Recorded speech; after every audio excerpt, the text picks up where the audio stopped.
main topic natin na kung saan po, mga ka-GP Natics, etong si John Vic daw talaga ang kingmaker. Lumabas na nagkabistuhan, mga kababayan, dahil marami pala itong mga request na hindi po pinalagan or hindi po, mga kababayan, inayunan nitong si General Torre. Kaya ang nangyari, mga kababayan, dahil parang natapakan din ng pride ng mga ito, ay ganito po ang kanilang ginawa, mga ka-GP Natics.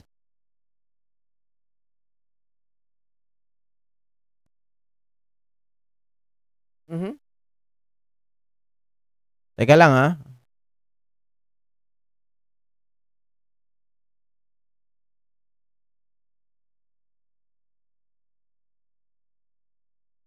Inamin ni Interior Secretary John Vic Remulla na pinayuhan niya si PBBM Okay. sa mga alingas-ngas sa opisina ni Chief Police General Nicolas Torre. Oh. Source ng Billionario News Channel, hindi lang ang sinibak na hepe ang naitsapwera ni Remulla, maging umano ang predecessor nito. Guys, meron palang ito lumalabas ngayon. May ginagawa itong sila John Vic, mga kababayan, na hindi po alam ng mga PNP chief, maging si Marbil noon, mga kababayan, ay may ginawa itong si Nartates at itong si John Vic Remulla na hindi pinaalam doon sa pinuno ng kapulisan. Yan ang exclusive agenda report ni Francis Polve. Hindi pa raw mabasa ni Acting Davao City Mayor Sebastian Baste Duterte ang tunay na dahilan sa pagsibak kay dating PNP Chief Nicolas Torre. Kamakailan, gumawa ng ingay ang paghamon ni Baste ng suntukan kay Torre. Matapos kumasa, agad nag-schedule ng charity boxing match ang dating PNP Chief na inisnab ni Baste. Dahil hindi naman daw niya... BMB Lucy, parehas tayo. Parang feeling ko talaga ang loyalty nila na kay Aimee. Talaga hinamon si Torre. Naging bahagi pa ito ng speech ng Pangulo sa kanyang ika-4 na sona, kung saan pabiro niyang ihinilera si Torre sa Pinoy Sports Champion. Palagay ni Baste, demotion para kay Torre ang pagkakasibak sa pwesto. Wala nang mas mataas pa dyan sa pagkapulis mo. Diba? Hindi ka naman pwede ilagay sa ibang appointed position like CID, NBI. Yan naman yung appointed ng demoted siya. So tingin ko may internal na conflict talaga na nangyari dyan. Hindi raw kilala ni Baste ang pumalit na PNP OIC na si Lieutenant General Jose Melencio. Nakita nyo rin, mga kababayan, kung sino ito? Nakita nyo rin kung sino ito? Diba si Estomot, tinuturo rin yan sa Missing Sabungeros? Diba? Mga kababayan. Pero nung pagkasibak kay Torre, nandun kaagad siya. Kaya nung i-appoint itong si Nartates. So Nartates Jr. Pero isa lang daw ang tiyak niya. Sino man ang iupong police chief, kasama sa trabaho nito ang pagharas sa kanyang pamilya. May order talaga yan na puntiryahin tayo. Ang layo naman yan, Baste. Papalitan ng ang PNP chief para orderan na kayo ay guluhin? Magna yan. Anong klaseng utak yan, oy? Epal ka lang, hindi pa mag-connect connect mo naman.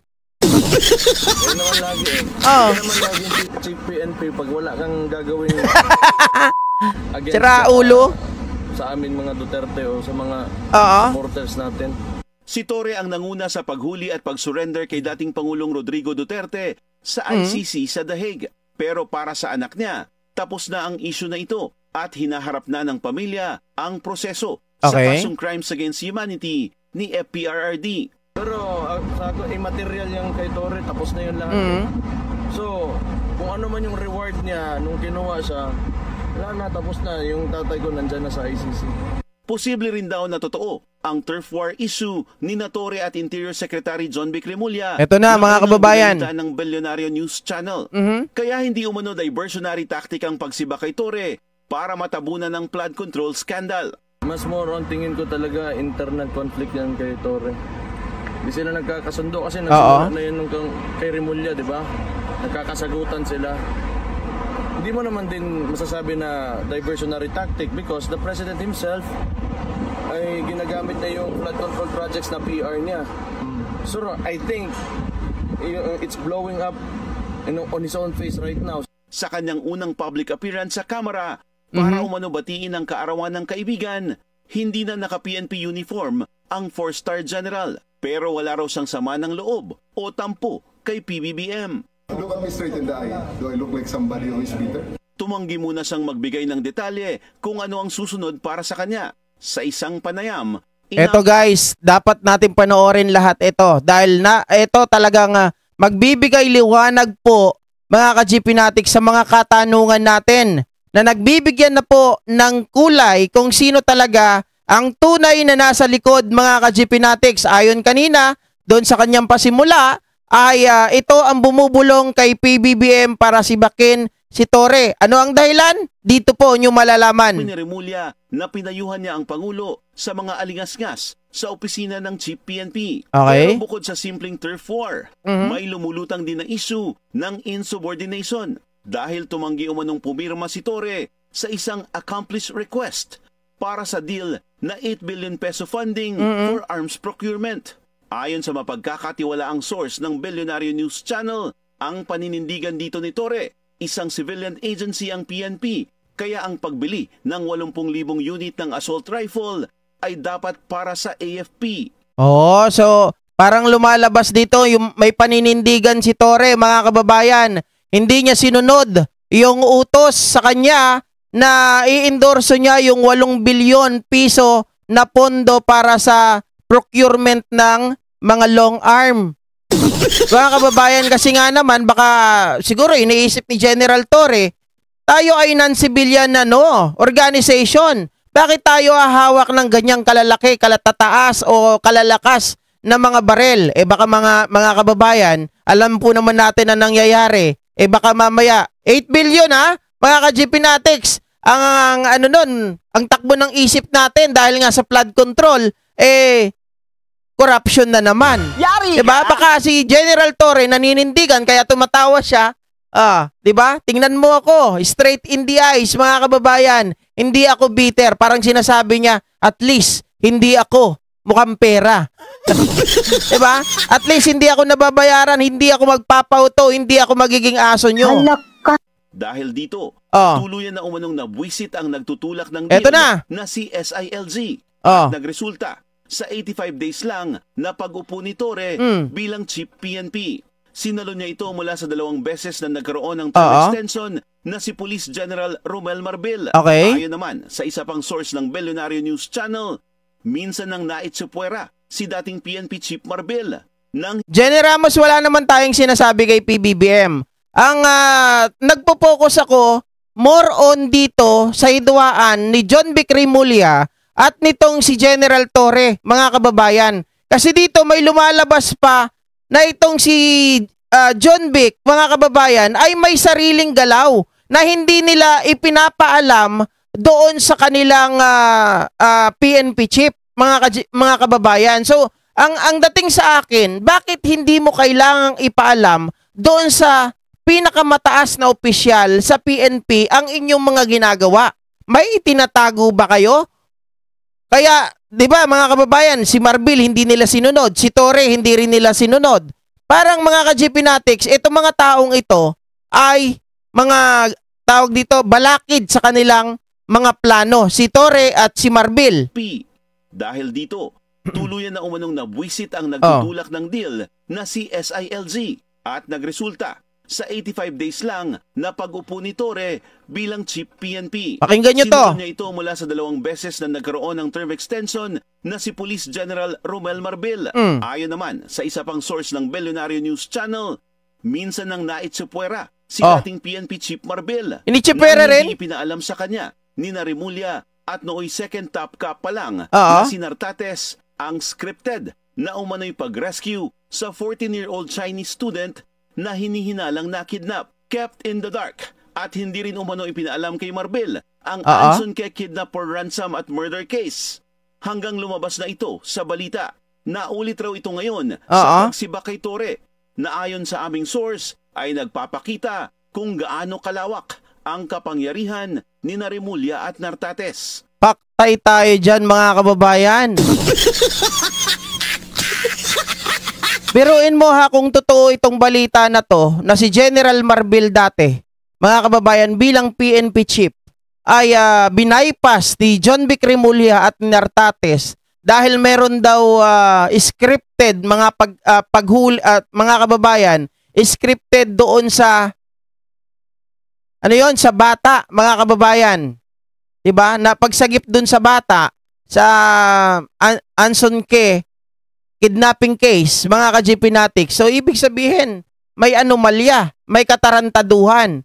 At mayroon pa akong nakikita na kung saan, hindi ko lang kasi alam kung ito pa ay facts. Dahil ito daw si Nartates, ayon sa balita o sa mga kumakalat ngayon, mga kababayan, ay may mga pangit daw po na mga nakaraan, mga kababayan, kung saan nanggaling ang kanyang yaman, kung saan po siya mga nai-involved na mga katarantaduhan, ay yun po yung nakita ko, mga ka-GP Natics. Sabi dito, basahin ko lang sa inyo at di ko na ipapakita. Sabi dito, as Regional Director of Project 4A, Calabarzon, from 2022 to 2023, Nartates presided over one of the largest vice protection empires ever seen in the region, mga kababayan. He allowed illegal wetting. Ayon po dito ha, pero again, mga kababayan, hindi ko po sinasabi na ito ay facts. So he allowed illegal wetting operations to flourish in Batangas, Laguna, Cavite, Quezon, and Rizal, collecting an estimated 1.5 million per week in protection money. He likewise protected Peria gambling operations, earning an additional 75,000 weekly. Illegal cockfighting or larong lupa netted his group 400,000 every 15 days, while rice smuggling activities in southern Luzon funneled at least 600,000 a week to his office. Gasoline smuggling rackets or paihi contributed 2 million per month. Yan yung nakita ko dito. At ito pa, sabi dito, Police Lieutenant General Jose Milencio Tateng Nartates Jr. now positioning himself for the post of Chief of the Philippine National Police has built a career step in corruption, protection rackets, illicit wealth accumulation, and deep political entanglements. His record shows a pattern of exploiting every key posting for personal gain, including wetting protection, smuggling syndicates, illegal gambling, drug cuddling, and laundering dirty money into political campaigns. Kaya hindi ko naman pinakita dyan, mga kababayan, ito ay hindi naman kasi natin na-establish kung ito ay totoo. Pero, mga kababayan, nagiging kaduda-duda yung pahayag dito kanina na ito, sila ni John Vic Remulla at si Nartates ay meron ginawa na isang bagay tungkol doon sa bata na nirescue daw nila. 'Di ba, na hindi ipinaalam doon sa kanilang PNP chief, mga kababayan. Yan ay pang-bypass. 'Di ba? Bakit yung binaypass si General Marbil at ngayon ay itong si General Torre naman? Ulitin ko lang sa part na yan. Pag-upo ni Torre bilang Chief PNP, sinalo niya ito mula sa 2 beses na nagkaroon ng term extension na si Police General Romel Marbil. Ayon naman sa isa pang source ng Bellionario News Channel, minsan nang naitsupwera si dating PNP Chief Marbil nang hindi ipinaalam sa kanya ni Remulla at nooy second top cop pa lang na si Nartates ang scripted na umano'y pag-rescue sa 14-year-old Chinese student na hinihinalang nakidnap. Scripted sa 14-year-old, mga kababayan, na hinihinalang nakidnap pero hindi ipinaalam kay Marbil. 'Di ba? Pambabypass 'yun, panggagago 'yun. Kept in the dark at hindi rin umano ipinaalam kay Marbil. Oo. Ang Anson K kidnap for ransom at murder case. Naku po, pati yung Anson K na kaso, mga kababayan, hindi rin daw pinaalam kay Marbil. Anong nangyayari? Bakit ngayon lang pumuputok yung mga bagay na yan? Hala ka Diba? Hanggang lumabas na ito sa balita. Naulit raw ito ngayon sa pagsibak kay Torre na ayon sa aming source ay nagpapakita kung gaano kalawak ang kapangyarihan ni Remulla at Nartates. Nako po. Wala raw kontrol si PBBM sa sarili niyang gabinete at nagpaka-kingmaker si Remulla sa ibabaw ng Chief PNP. Oh, mga kababayan, nakita nyo, diba ayon sa balita na to ay nagpa-kingmaker. Mga kababayan, ibig sabihin, siya ang taga-desisyon ng mga, diba, mga PNP chief, mga ka-GP Natics. Parang nilagay mo lang yung tao doon, kapag hindi mo kayang hawakan, ibabypass ninyo, gagawan nyo ng paraan, hanggang ito ay matanggal. Kung ganito, kung totoo ang balita na to, mga kababayan, nakakatakot ang mga Remulla. Diba? Kung meron silang mga bagay, katulad niyan, si General Marbil binaypas nila. Sila ni Nartates daw at si John Vic.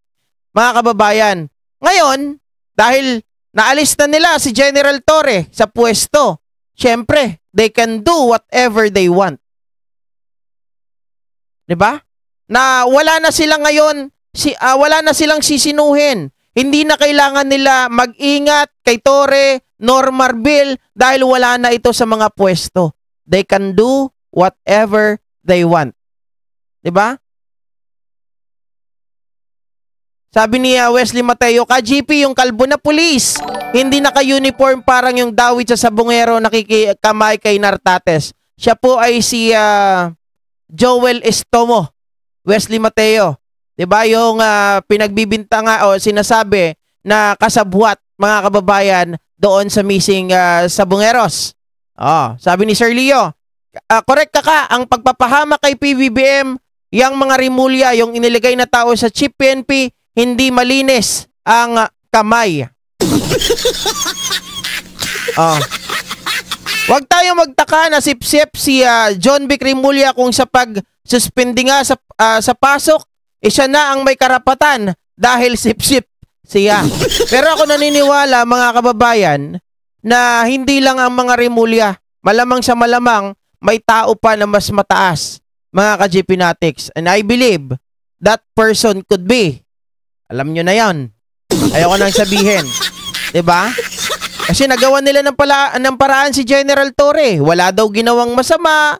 Mga kababayan, hindi daw lumabag sa batas. Hindi naman korap yung tao. Pero tinanggal. Diba? Tinanggal ng ang pangit ng ginawa na paraan ng pagkakatanggal dahil pinahiya pa yung tao. Mabuti na lang, fighter. Itong si Nick Torre, mga kababayan, ngumingiti-ngiti lang yan pero alam ko, deep inside, syempre masakit yan mga kababayan. Sinong hindi masasaktan na biglang-bigla ka na lang tatanggalin sa pwesto nang wala ka namang ginagawang kasalanan? Diba? Sabi dito ni Rodel